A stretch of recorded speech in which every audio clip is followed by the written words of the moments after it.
Mohon izin mas. Yuk ngadap ke sini sekarang. Ruku. Baik, bangkit. Bebas, yang sering dilakukan. Bacaannya apa? Ya. Tahan. Sami Allahu liman hamidah. Tahan dulu tangannya di atas tadi. Mas Ali, silakan. Di ruku. Ya. Bangkit. Sami Allah. Gimana? Tahan. Lihat sini. Ini ada yang di sini. Ini ada yang di sini. Ya, ini bagian pertama, tangannya di sini. Bagian kedua, tangannya di sini. Sudah kelihatan bedanya? Baik. Yang ketiga, ada yang lain lagi? Teman-teman, ada yang lain lagi? Ada? Silakan maju ke depan. Gak apa-apa. Tangannya tetap di sini ya. Kalau saya gini kan baru turun. Ayo mas. Gak apa mas Dan, silakan. Gak apa-apa. Futsal lupain aja. Sekarang kita sedang sholat. Bismillah. Allahu Akbar. Fadal. Geser sedikit. Apa lah ya. Tangannya jadi berubah. Langsung begini atau ruku dulu? Oh ya. Ya Allah, bismillah. Sami Allah liman hamidah. Bangkit. Tahan. Baik. Ini di sini, ini di sini, ini di sini. Ada yang lain lagi? Ada pernah melihat yang saat bangkit tangannya nggak diangkat? Ada ya? Oh, berarti ada yang keempat ya. Baik, ini saya saja. Sudah ruku, bangkit, sami Allah liman hamidah, tangannya di sini. Perhatikan. Ini bagian pertama, yang kedua, yang ketiga, yang keempat. Baik, di antara ini mana yang benar? Sekarang turunkan tangannya sedikit, turunkan lagi, turunkan lagi. Tahan. Yang benar seperti yang dicontohkan Nabi. Itu yang paling benar. Bagaimana menemukan yang dicontohkan Nabi? Kembalikan ke keterangan dari orang-orang yang pernah mencatat dari Nabi. Referensinya pertama di Al-Bukhari. Hadis riwayat Al-Bukhari. Nanti kalau teman-teman ditanya, jadi punya argumentasi. Nomor hadis 757. Ada dua riwayat dengan di 737. Juga di hadis riwayat Muslim. Nomor hadis 397. Yang meriwayatkannya sahabat Nabi, namanya sahabat Abu Hurairah. Ini julukannya, nama aslinya Abdurrahman. Sebelum masuk Islam namanya Abdul Syams. Masuk Islam jadi Abdurrahman bin Sahar. Punya julukan Abu Hurairah, sudah pernah saya sampaikan. Pernah melihat seseorang sedang sholat, kemudian dibimbing oleh Nabi cara sholat yang benar. Orang itu yang dilihat dibimbing itu namanya Khalad bin Rafi Az-Zuraiqi. Namanya Khalad. Di Khalad ini pernah sholat di samping Nabi, diminta diulang sholatnya oleh Nabi sampai 3 kali. Kelihatan oleh Abu Hurairah. Ketika diulang ini, dari awal sampai akhir, sampai ke i'tidal. Ketika ketahuan oleh Abu Hurairah, disampaikan ke orang-orang setelahnya, dicatat oleh Imam Al-Bukhari, dapat di sahihnya nomor hadis 757 dan 737. Di hadis Muslim, nomor hadis 397. Jelas sampai sini? Halo, jelas? Belum saya bacakan hadisnya. Ya. Baik, saya perjelas dulu. Lihat baik-baik. Teruskan. Thumma idza raka'a bima makna, kemudian jika beliau kemudian ruku satu orang sini. Fala yarka hatta tatma'inna raki'an. Maka tidak selesai dulu dari ruku ini sampai keadaannya tenang dalam rukunya. Tumanina. Jangan bangkit dulu. Izin ya, jangan bangkit dulu. Bahkan jangan langsung berdoa. Jadi ruku dulu dengan baik, sempurna dulu bagian tangannya, kakinya, bagian punggungnya. Setelah merasa tenang, darahnya mengalir enak, keadaannya tenang, baru berdoa. Subhana rabbiyal azim, subhana rabbiyal azim bihamdi. Sehingga kita merasakan kenikmatan dalam doanya. Baru setelah ini, perhatikan baik-baik. Perhatikan baik-baik. Wa rafa'a, kemudian dia bangkit. Awas hati-hati, hatta yastawiya qa'idan, di riwayat yang nomor hadis 737, hatta ta'tadila qa'iman. Kemudian ia bangkit berdiri sampai badannya tegak sempurna. Saya ulang. Kemudian ia bangkit berdiri sampai badannya tegak sempurna. Jadi yang pertama kali disebutkan dalam hadisnya, kalau seseorang ingin bangkit dari ruku, cara pertamanya bangun sampai badan tegak sempurna. Kalimat sempurnanya disebutkan pertama kali dengan qa'iman, artinya berdiri. Jadi kalau masih sanggup berdiri, usahakan berdiri. Penting ini saya sampaikan, karena nanti ada di antara kita, mohon izin maaf sekali, mungkin punya persoalan dengan lutut, sujudnya itu susah. Sehingga kadang-kadang duduk di kursi. Tapi masih mampu berdiri. Ya, mohon izin ya, maaf. Misal, ini saya mau sholat nih, saya nggak bisa sujud dalam posisi yang sempurna, karena ada masalah di kaki. Tapi berdiri masih bisa.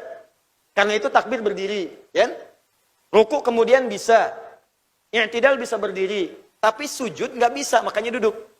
Nah, kalau sepanjang i'tidal masih berdiri, masih bisa, maka jangan paksakan itu dalam posisi duduk. Ya, paksa berdiri. Jangan sampai kemudian rukuknya duduk begini, terus i'tidalnya duduk lagi. Sujudnya duduk, sepanjang bisa berdiri, maka sunnahnya berdiri. Orang yang mampu berdiri dalam salat fardu, dan dia memilih untuk duduk, maka dia mendapatkan setengah dari bagian salatnya. Dari pahala salatnya, cuma setengah. Ingat ya, setengah. Itu pun dengan catatan ada kesulitan dalam dia kemudian dalam berdirinya, tapi masih mampu berdiri. Ya sepanjang misalnya, mohon maaf, sholat isya bisa berdiri, cuman karena bacaan panjang dia memilih duduk misalnya. Ya maka dapat setengah pahalanya. Kalau sengaja memilih duduk padahal mampu berdiri, maka sholatnya dianggap tidak sah. Dalam sholat fardu, ya dalam sholat fardu. Dalam sholat sunnah boleh, Anda bisa berdiri tapi pengen duduk, itu boleh, pahalanya setengah. Paham ya? Tapi kalau sama sekali nggak bisa berdiri, kemudian Anda duduk, pahalanya sama senilai dengan orang berdiri. Tanpa dikurangi sedikit pun. Paham sampai sini? Jadi yang pertama, alhamdulillah. I'tidal dilakukan dalam keadaan apa? Berdiri. Hatta tastawiya qa'iman, sampai kamu tegak berdiri sempurna. Perhatikan, masih ingat bahasan kita di awal sholat? Tidak pernah disebutkan kata qa'im, aqimu, yuqimun, kecuali berdiri sempurna. Bagaimana cara berdiri sempurna? Menghadap ke depan. Badan tegak, lebar kaki selebar dengan bahu. Jelas? Badan tegak, kaki selebar dengan bahu, tidak terlampau lebar begini, tidak terlampau rapat begini, selebar dengan bahu sehingga ada keseimbangan. Belum selesai, fokus, baik-baik, lihat. Mas, yang kedua, berdiri lagi. Lihat sini. Sekarang ngadap ke saya ke sini. Berdiri sempurna. Nah, lihat ya. Ini nanti ada kuda-kuda. Ada berdiri bagian dalam sholat. Kita akan lihat ya. Ada kuda-kuda berdiri, ada bagian berdiri dalam sholat. Lihat sini. Untuk i'tidal, itu beda dengan berdiri biasa. Kata Nabi, setiap orang sholat dalam i'tidal, kembalikan hadisnya, tambah lagi. Al-Bukhari, nomor hadis 828. 828. Hatta ya'uda kullu faqarin makanah. Berdirilah dia tegak, tadi sudah. Dan pastikan sebelum dia baca doa dan menggerakkan yang lain, pastikan dalam berdirinya semua tulang-tulang rusuknya, bagian-bagian punggungnya telah menempati tempatnya semula. Sampai kembali tulang-tulang rusuknya kembali ke tempat semulanya. Artinya sampai tegak sempurna, sampai merasa nyaman. Awas, hati-hati. Jadi jangan sampai begini. Maaf ya, maaf. Baru bangkit, sami'allahu liman hamidah, baru di sini udah sujud. Dan ini belum baca doa. Ingat, belum baca doa. Hadis pertama mengatakan tegak dulu sempurna. Supaya yang tadi saat ruku di sini kan ada pergerakan. Ada darah yang beredar. Ini belum sempurna. Berpindah dulu gerakannya. Oh, hati-hati. Sempurnakan dulu sampai kembali lagi, rusuk kembali lagi sempurna, darah mengalir lagi. Kalau ini belum sempurna langsung sujud, maka ke dalam kesehatan pun akan berpengaruh. Bukan sehat tapi bisa sakit. Kata Nabi, sempurnakan, tegak dulu, sempurna dulu. Sampai merasakan kemudian seimbang. Hatta ta'tadila. Kalimat ta'tadila inilah yang disebut dengan i'tidal. Kalimat i'tidal muncul dari bahasa Nabi di Al-Bukhari nomor hadis 828 ya, dan nomor hadis 737. Kata Nabi, hatta ta'tadila qa'iman. Sampai kamu i'tidal, sampai sempurna berdirinya, tulang-tulang rusuk kembali seperti semula. Jelas sampai sini? Tahan. Teruskan, tangan. Mas Dud. Wa rafa'a yadaihi hadwa mankibaihi. Kemudian mengangkat telapak tangannya sejajar dengan satu bahunya. Cara pertama. Ya, ini masih di Al-Bukhari nomor hadis 757. Tadi yang sejajar dengan bahu ada dua. Satu Mas Ari, kedua kemudian Mas Doni. Mas Ari, ulangi lagi. Sami Allah. Tangan ini sejajar dengan bahu. Lihat sini, ini cara pertama. Ya. Bisa agak ke belakang boleh, yang penting sejajar dengan bahu, bisa di sini. Fokus baik-baik, lihat. Jemari tangan tidak terlampau rapat begini. Tidak terlampau lebar begini. Sewajarnya saja begini. Jelas ya? Fokus, lihat baik-baik. Angkat tangannya sampai sejajar dengan bahu. Ini cara yang pertama. Jadi di sini. Jadi sama dengan Mas Doni. Jadi saya tidak perlu ulangi. Sama di sini. Sejajar dengan bahu. Yang kedua, An-Nasai nomor hadis 1101. Perhatikan baik-baik. Sejajar dengan kedua telinganya. Udhunai hadwa udhunaihi. Mas Dud tadi yang lakukan. Mas Dude. Sejajar dengan daun telinganya.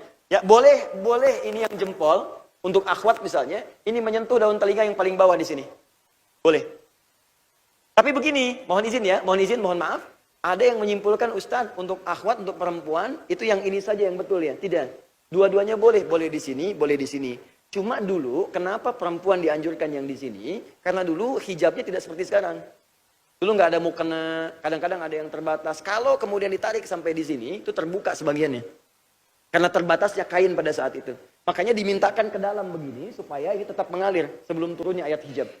Setelah turunnya ayat hijab, kemudian memanjang, sampai ada yang jilbabnya memanjang, sampai yang ke batas mata kaki. Modelnya kan banyak-banyak. Ada yang seperti abaya dan seterusnya. Ada yang sekarang pakai mukena, maka tidak ada masalah. Mau di sini silahkan, mau di sini silahkan. Tidak ada persoalan.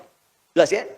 Jadi di sini boleh sejajar dengan bahu, boleh sejajar dengan daun telinga, bahkan sampai yang jempol menempel ke daun telinga itu boleh. Yang ketiga, hadis riwayat Ibnu Umar radhiyallahu taala anhuma, boleh bangkitnya tidak tanpa mengangkat tangan. Biasanya ini diterapkan di negeri Maliki. Sekarang Libya, Tunisia, Maroko, Aljazair, itu ketika bangkit kemudian dari rukuknya, sami Allah liman hamidah, tangannya tidak mengangkat. Bahkan dalam takbir pertama itu tangan tidak diangkat dan tidak bersedekap, tangannya begini. Jadi begitu sholat, Allahu Akbar, gini, di Maliki begini. Ya, tangannya begini dan tidak pegang mic, ya. Jadi mohon izin ya. Dan ini kalau sedang lihat begini, misal teman-teman sedang umrah, sedang haji, lihat yang begini, jangan diajak ngobrol. Hey bro, what are you doing? Misalnya. Itu sedang sholat. Karena saya pernah kejadian, saya awal ke Tripoli, kemudian ketemu teman, jadi menunggu waktu sholat, sudah adzan, ya, dia berdiri begini. Saya kira sedang baru masuk ke masjid, kemudian berdiri begini. Saya tanya, hey, wenak? Bahasa kita, kemana aja gitu? Where have you been? Saya tanya, kemana aja kamu? Tiba-tiba, Allahu Akbar. Dia orang itu sedang sholat. Jadi orang yang tangannya begini, itu belum tentu Syiah. Belum tentu Syiah. Jangan disimpulkan semua yang begini Syiah, tidak. Nanti ketika dia sujud, baru kelihatan mana Syiah, mana Sunni. Sujudnya kelihatan, pas bangkit dari sujud nanti ada tepuk-tepuk dulu begini. Kalau sholat di belakang orang Sunni, dia mundur sedikit nanti. Ya, nanti kelihatan dari batu yang disimpan, ditutup sejadah, atau kemudian bangkit dari sujud, dia tepuk-tepuk begini, nah itu umumnya Syiah. Tapi kalau berdiri begini, tangan tidak bersedekap, atau tidak bertakbir, jangan disimpulkan Syiah. Kamu Syiah ya? Bukan, saya Husain. Nah, itu jangan tidak semua harus ditanya ya. Paham ya? Baik. Jelas sampai sini? Oke. Jadi kalau misalnya ada yang begini, sami Allahu liman hamidah, tangan di sini benar tidak? Benar. Kalau ada yang di sini tangannya benar tidak? Kalau ada yang di sini benar tidak? Ah, jadi kalau yang salah, yang tidak salah. Kita sepakat itu. Ya. Jadi tolong jangan berselisih. Jangan kemudian berikhtilaf pada sesuatu yang dipersamakan atau dibenarkan oleh Nabi. Sahabat gak berselisih. Awas, tabi'in tidak berselisih. Orang salaf tidak berselisih. Para imam tidak berselisih. Anda sahabat bukan. Tabi'in bukan. Imam bukan. Makmum kadang-kadang. Gitu kan? Tiba-tiba Anda berselisih. Ah, jelas ya? Paham ya? Nah, kalau sudah paham, sekarang saya izinkan untuk kembali.